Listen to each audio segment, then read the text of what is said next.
हमको लगता है गठबंधन के लगभग सभी पार्टियों का ये मानना है कि यूनिफॉर्म सिविल कोड लागू करने के लिए उपयुक्त माहौल अभी इस देश में नहीं है।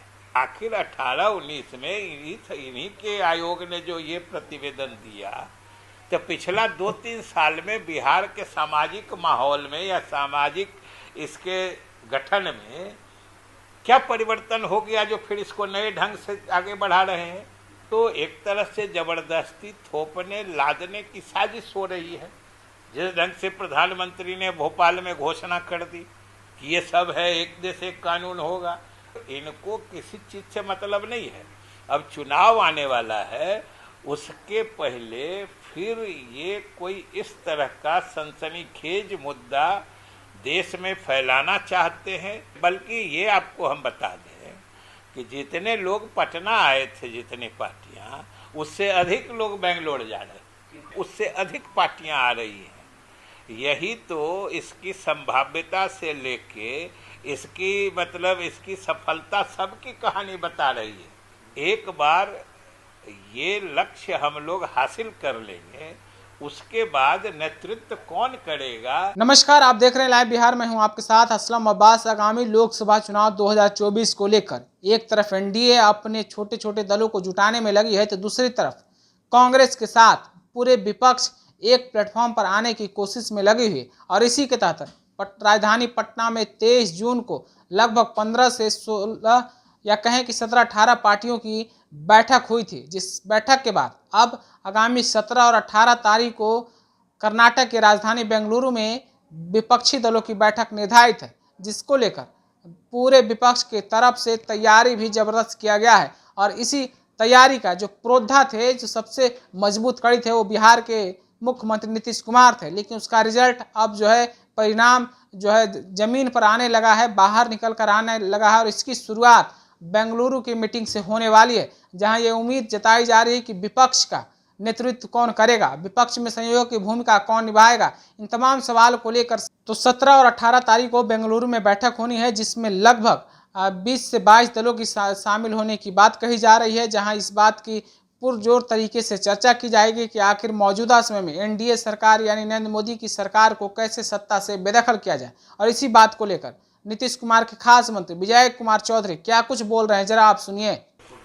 देखिए, बिहार सरकार और जनता दल यू, हमको लगता है गठबंधन के लगभग सभी पार्टियों का ये मानना है कि यूनिफॉर्म सिविल कोड लागू करने के लिए उपयुक्त माहौल अभी इस देश में नहीं है। इसलिए उसको अभी लागू करने की ज़रूरत नहीं है। वो इसलिए कि आप ही बताइए कि इसी सरकार ने, केंद्र सरकार ने, मोदी सरकार ने ही लॉ कमीशन को ये मामला जांच करने के लिए दिया था।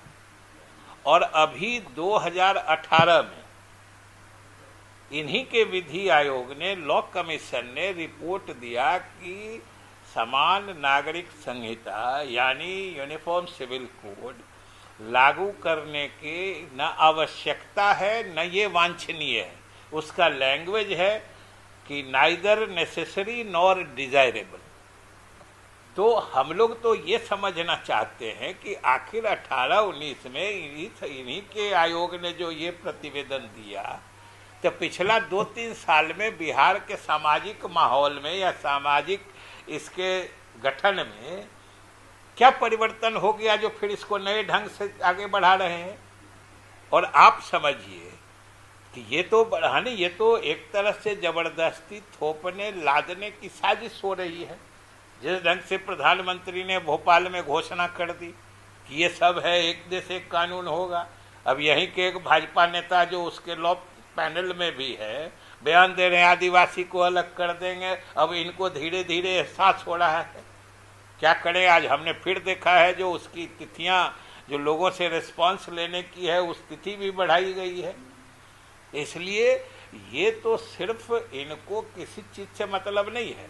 अब चुनाव आने वाला है, उसके पहले फिर ये कोई इस तरह का सनसनीखेज मुद्दा देश में फैलाना चाहते हैं, जिससे कि देश में सांप्रदायिक ध्रुवीकरण का माहौल बने।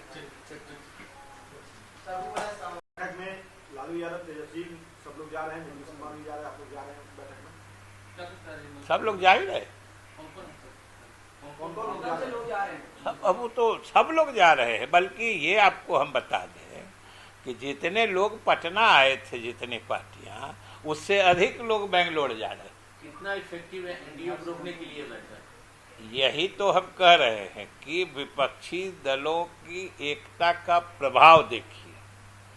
पूरे देश में जो एक माहौल बना है, आप उसका सर्वेक्षण करिए और समीक्षा करिए कि पटना में जितनी पार्टियां थी, बेंगलोर में उससे अधिक पार्टियां आ रही हैं।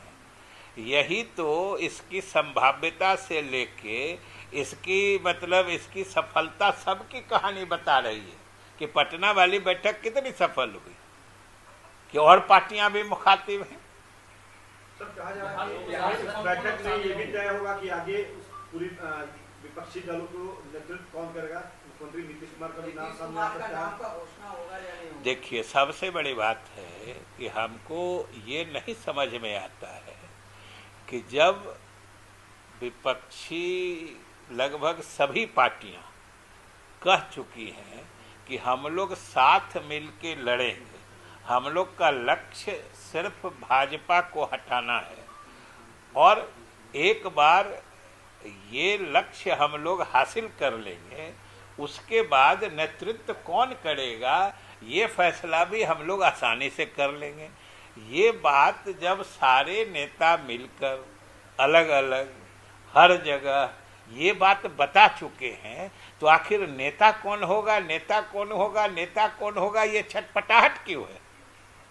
तो अभी आपने विजय चौधरी को सुना है किस तरीके से वो बोल रहे थे कि पूरी विपक्षी जो जुटान है, विपक्षी एकता है, उससे नरेंद्र मोदी की सरकार डर गई है, एनडीए की सरकार डरी हुई है और बौखलाहट में है। चाहे वो बात ईसीसी यूनिफॉर्म सिविल कोड की हो या फिर दूसरे तरह की बात हो, मुद्दे से भटकाना चाहती है और जनता के बीच में नफरत पैदा करना चाहती है। लेकिन विपक्ष पूरी तरीके से एकजुट है, चाहे यूनिफॉर्म सिविल कोड का मामला हो या दूसरे सांप्रदायिक बातें को हो। विपक्ष इन सभी मुद्दों को लेकर आगामी संसद सत्र में भी उठाएगा और इस जो बेंगलुरु की बैठक है, जो विपक्षी एकता की बैठक है, वहाँ भी इस बात पर पुरजोर तरीके से चर्चा किया जाएगा और 2024 में कैसे नरेंद्र मोदी को मात दी जाए, इस पर भी मुख्य रूप से चर्चा होगा। वहीं दूसरे सवालों पर उन्होंने साफ साफ कहा कि बैठक के बाद सब कुछ निकल कर साफ हो जाएगा।